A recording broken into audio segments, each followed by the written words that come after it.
Es muy bueno.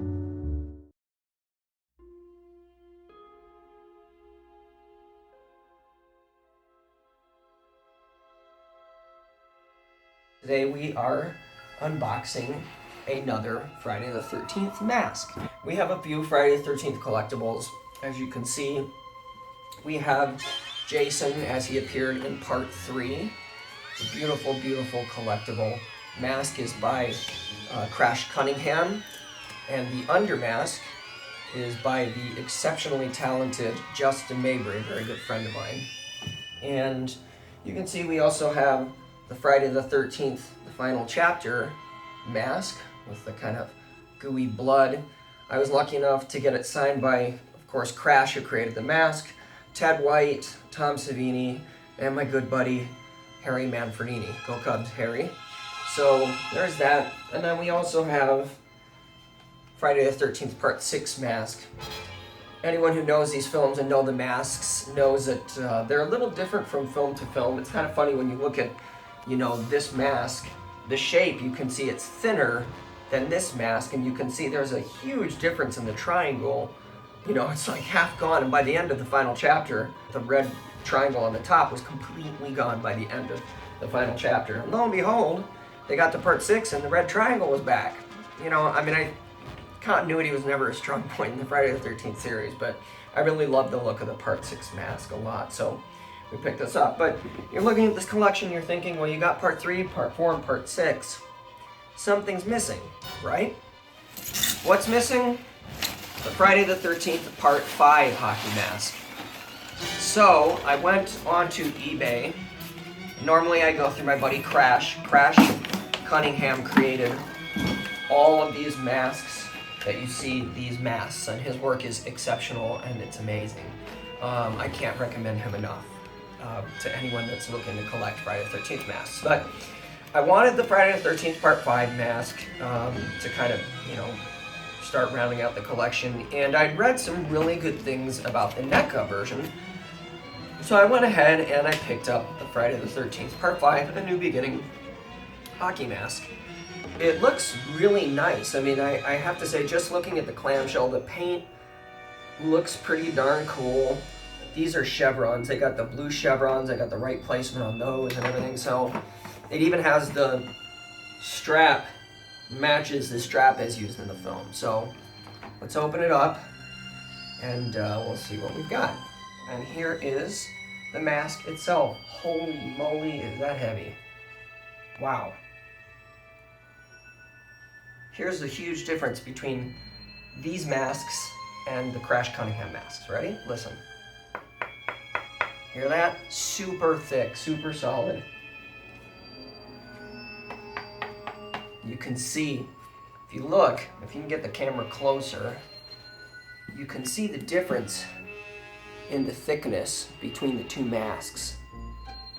Now, I don't know what these are made out of, but it feels almost like resin. This sort of thing feels like the kind of thing that if you drop this sucker, it's gonna crack. It's gonna break in half. And that, I would say, is kind of unfortunate. I didn't know they were made out of that kind of plastic. But, it looks really, really cool. They even have they went so far as to get the paint spills that match the mask in the film. You can see the kind of paint spills going around the edge of the mask. That's very cool detail. If you're a fan of the series, that's something you would notice. Blue chevrons for Imposter Roy. Nicely done there.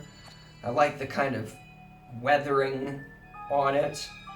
Having said that, I'm definitely a fan of Crash Cunningham's work. I definitely prefer it. There's something about the way that he ages and paints the masks that really just, they look like they came off the movie set. And I'm not trying to disrespect NECA's work, but Crash is an artist. He's been doing this for many, many years, and you can just see it in the quality. If you can get up close, you can see this one looks a little more, I'm not going to say haphazard, but it doesn't look quite as natural or organic. Crash's work is super organic, super well blended, really well done, very, very, very nice detailing. So again, it's not to take anything away from NECA's product at all. I mean, it's cool that they're making these masks, and it's cool that they're, you know, trying to get the details right, you know, in terms of making it look like it came from the movie set, and, you know, getting the right strap on and everything. All of that is really cool. It's a nice replica, and it's a very affordable replica. This was, I think, less than $30. I think they retail for like $37, $38. I got a steal on this one, so it's a good pickup. You can see, when you look at the size, it looks like it's about right, maybe a hair small, I think, just a smidge. But they even did things on the mask that are, you know, quote unquote screen accurate. For instance, the holes on this side of the mask, these are even, whereas this hole looks like it's a little higher than this hole, and that is a detail that you can find on every quote unquote screen accurate mask. You can see this hole is a little higher than this hole. This hole is a little higher than that hole. So, you know, it's cool that NECA went to that step too. Like I said, it looks like it might be just a tad small, but not really by much. So again, this is, you know, it's a nice collectible. If you're a big fan of Jason and Friday the 13th, I recommend it if you can find it, you know, affordably priced. I wouldn't pay more than $40 for this thing because, like I said, if you drop this thing, you're left with, you know, Super Glue City, because it really does feel like it would break in half. So anyway, thank you, NECA. Nice mask. Well done. And now we have a bonus collectible for you. We figured since we were opening a Jason mask, we would open another Jason collectible. And this is straight from Sideshow Collectibles. This is the Jason Voorhees Sixth-Scale figure, the exclusive version. Very small packaging, which I like. I like the fact that the packaging is smaller. I really hope this is the way they go in the future because some of their packaging has been huge. But look at this, beautiful packaging. You got the logo nicely represented. You got a nice shot of the figure. You got the logo on the side, blood splattering, another logo, more blood splattering, and then on the back, the man himself, a nice shot of the figure that is inside the box. So let's open it up and take a look, shall we? So, let's see what's in here. I keep expecting to hear the breathing somewhere.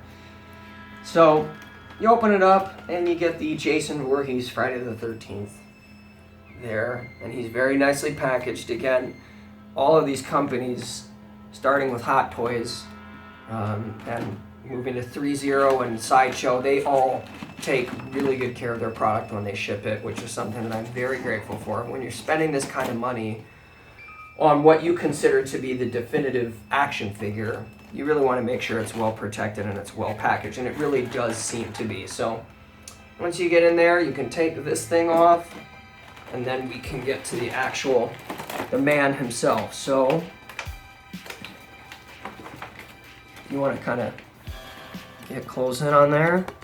We have inside the top clamshell, we have Jason Voorhees, the man, the myth, the legend. You can see 12-inch, 1/6 scale. Did a really nice job on the detailing on the costume. A little bit of blood on the pants. Love the sculpting of the hands. It really feels like Richard Brooker. May he rest in peace. Richard, you know, I think Ted White is my favorite Jason of all time, but Richard is easily my second favorite. I know there are a lot of people that be like, what about Kane? And I love Kane, and it's not to disrespect Kane at all. I think he's great. But Richard's performance, you know, he was the first Jason in the hockey mask, and there's something just really physically intimidating about the way he portrayed Jason. And whoops, there goes his foot. Sorry about your luck there, Jason. But that's easily replaceable. You just pop it back on. You can see, whoa, his head came off, look at that. Can't decapitate Jason, then the series would be over, right? Well, not really. They blew him up in one film, and that didn't stop the guy. Anyway, so really nicely done on the head sculpt. If you look at the actual mask, look, they got the buckle correct. Shade of the mask might be a little bit tanner than I think it should be. I think it should be more of a cream color, but you know, we're not gonna knock him down too much for that. Sideshow really did a great job giving him the kind of deformed skin. I don't know if you can see the wrinkles on the skin. See how it kind of looks all kind of deformed and weird? That was something that I really loved about Richard's Jason, was just that he had this really misshapen kind of body, and I'm sure it was some sort of padding or something that they gave him for his performance. But they bulked up the shoulders. They gave him that weird kind of, you know, hunched shoulder kind of look that Richard had, which is just really nicely done, which is important because in the film he has this kind of misshapen shoulders and back, and when we first saw the figure, I'm not sure it had that recreation. This one definitely does. I'm very glad because it's part of what made Richard's Jason that particular incarnation. So you can see it comes with the nice base, Friday the 13th. And of course, to hold the figure, and put it in the base, etc. So comes with the spear gun, axe, machete, 3 different hands for different kind of action scenes with Jason. I have to say I'm really impressed. I think Sideshow has really stepped up their 1/6 figure game. And I think a lot of that is in response to the market, because Hot Toys really, I think, changed the market a lot. And there's a few other companies to enter Bay, and you know, they really elevated the 1/6 market to a new art form. And there's a lot of custom creators out there that you can do a search on Google and find some custom 1/6 scale figures that will just blow your mind. They're absolutely amazing. There's people that take commissions. If you go out there and find them, they'll do recreations of movie characters. Your particular cosplay, I'm trying to work with someone to recreate my wife's version of Harley Quinn. Anyway, the 1/6 scale figure genre market has really been elevated to a new level, and I think Sideshow is doing a great job keeping pace, keeping up, setting trends, you know, and if this is any indication of what the future has in store for their 1/6 collectibles, I am very excited. You can see in the video, this Jason is quite the masterpiece. I think it's a really nicely done figure. So it's been a little bit of long-winded video, folks, but if you stuck with me, thank you so much for sticking with me. Happy Friday the 13th.